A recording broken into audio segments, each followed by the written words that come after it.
Hello everyone, welcome to మధురేణు ఆర్యుల creations. ఒక important work మీద బయటికి వెళ్ళి ఆ ఇంపార్టెంట్ వర్క్ అవ్వనప్పుడు సాడ్గా అలా కూర్చొని ఉంటే, అలా నేచర్ని చూస్తూ అక్కడ ఉన్న మొక్కల్ని చూస్తూ ఉంటే భలే అందంగా కంటికి కనిపించాయి రోడ్ సైడ్ మొక్కలు. అలా నడుచుకుంటూ ఈ మొక్కల్ని చూస్తూ కొమ్మల మధ్య నుంచి సూర్యుడు వెళ్తూ ఉంటే ఆహా ఓహో వావ్, మొక్కలంటే పిచ్చి.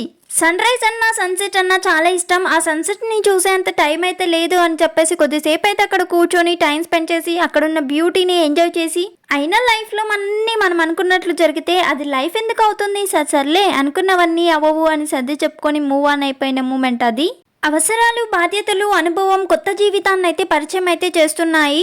ప్రశాంతంగా మనసారా భగవంతుణ్ణి వేడుకుంటే అది కూడా ఒక లాంటి ధైర్యమే. బయట వారికి చెప్పుకుంటే ప్రాబ్లమ్స్ ఎంత సాయం చేస్తారో తెలియదు, కానీ ఒక్కసారి దేవుడికి చెప్పుకుంటే మనసులో ఉన్న బాధ, దుఃఖం, సంతోషం అంతా ఏదో తెలియని హోప్. ఈ పువ్వులు, ఈ ఆకాశం ఎంత అందంగా ఉందో.